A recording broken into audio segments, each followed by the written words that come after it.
pansit. Ayan, bumubulong na naman ako. Nagluto ako ng pansit ngayon lang. Ayan.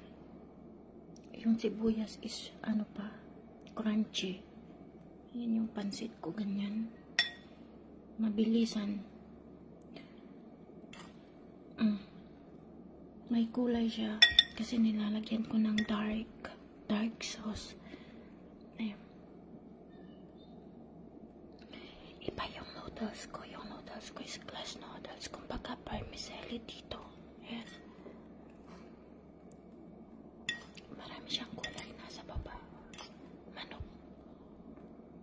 Manok ang nilagay ko.